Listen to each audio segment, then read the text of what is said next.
After the deaths and imprisonments of multiple bloggers and journalists in 2015, the concept of freedom of the press is being severely challenged.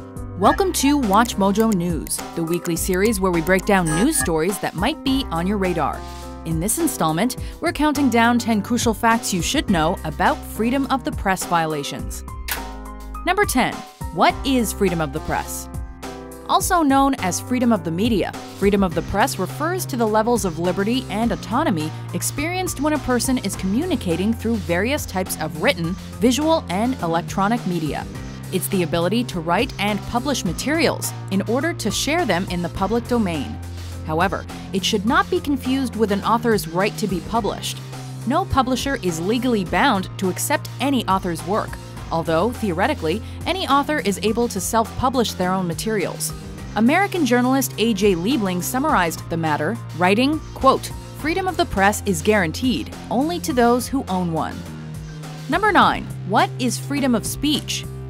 The concept upon which the freedom of the press idea is built, freedom of speech and expression, is recognized as a basic human right under Article 19 of the Universal Declaration of Human Rights. Adopted by the United Nations General Assembly, the Declaration states that everyone shall have the right to hold opinions without interference, and grants everyone the freedom to seek, receive, and impart information and ideas of all kinds, either orally, in writing, or in print, in the form of art, or through any other media. Similarly to freedom of the press, freedom of speech and how it's implemented differs from country to country. Governments limit the freedom with legislation, branding what one person might view as his or her right as anything from slander to hate speech, copyright violation to pornography. Number 8. Does freedom of the press exist everywhere? A concept that differs from nation to nation. The freedoms or restrictions of the press coincide with relevant state law, meaning that the rules are different depending on where you are in the world. Freedom levels are routinely analyzed by non-governmental organizations such as Reporters Without Borders and Freedom House, who aim to accurately represent press freedom in an ironically uncensored way. European countries continually top research polls on the matter, with Finland topping the Press Freedom Index from 2009 to 2014. In contrast, Eritrea ranked last in 2014, with North Korea finishing one place above. Number 7. How is freedom of the press handled in the United States? The United States ranked 46th in the 2014 Press Freedom Index, one place above Haiti and below Romania. In general, the United States and most westernized countries are seen as relatively free lands, in which the press is largely unlimited. Freedom of the press in the U.S. is mostly defined within the First Amendment of the Constitution, where it's written, "Congress shall make no law abridging the freedom of speech or of the press." An amendment that's largely upheld. The United States still shoulders a degree of criticism because of its tendency to place undue limits on reporting and publishing in the name of national security. Number 6. How has modern technology changed the concept? As modern media and access expands, the freedom of the press concept and definition has naturally changed as well. Where once the ability to express oneself and become published was enjoyed by a limited number of professionals, now in the 21st century, almost anybody with a computer and internet access is able to get their voice heard. However, the rise of the blogger, vlogger, and online personality has seen ever-increasing difficulties with the policing of the press, especially within those countries that hold a tighter grip. In America, as of the January 2014 ruling on Obsidian Finance Group LLC v. Cox, bloggers enjoy the same First Amendment protections as traditional news media journalists. However, international inconsistencies remain. Number 5. What is WikiLeaks? An international nonprofit organization built to publish secret and classified information from anonymous sources, WikiLeaks has been the subject of controversy ever since its launch in 2006. Responsible for the release of the Afghan War Diary, which compiled almost 77,000 previously unseen documents relating to the war, as well as the separate publication of over 775 secret files relating to the prisoners of Guantanamo Bay. WikiLeaks works to make the unknown known to the general public.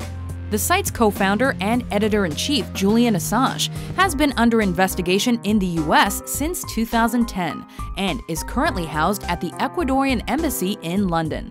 However, though physically confined, Assange has influenced many a controversial blogger since, with the repercussions of some publications reaching unprecedented levels of severity. Number 4. Has there been retribution against journalists and bloggers? All around the world, journalists and bloggers in particular have become targets for revenge-style attacks and/or criminal charges.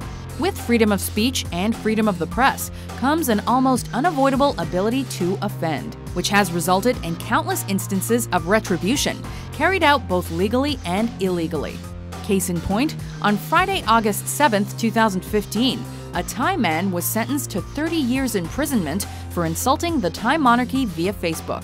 King Bhumibol Adulyadej is under the protection of some especially harsh royal defamation rules, which came into full force following Pongsak Srichbunpeng's 6 anti-monarchy posts on the social media website.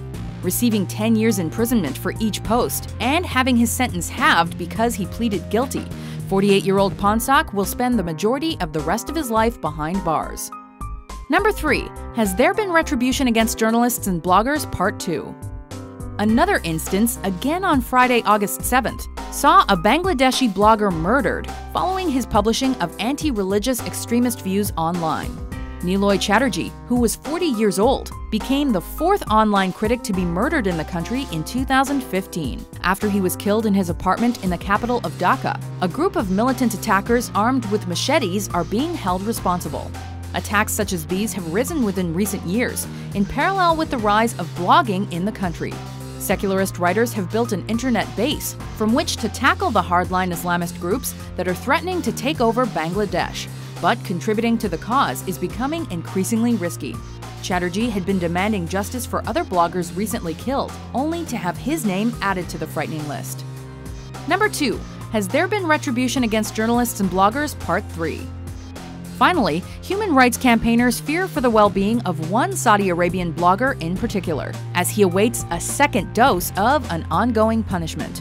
Raif Badawi is currently serving a 10-year prison sentence given to him in May 2014, and as of August 2015, he was awaiting his next installment of public flogging as well.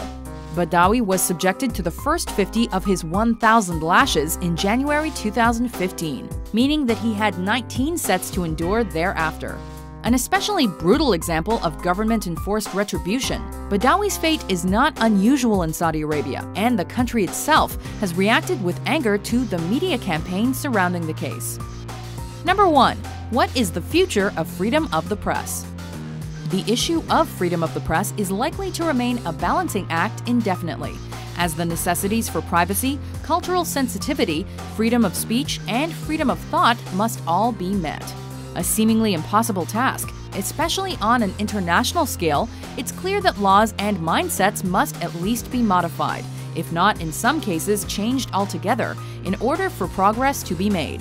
As mentioned, A.J. Liebling said, "Freedom of the press is guaranteed only to those who own one." But the realities of that statement have changed since the statement was made in the mid-20th century.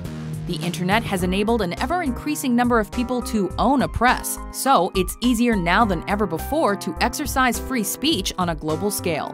For all the positives that brings, there are severe negatives that need to be considered as well.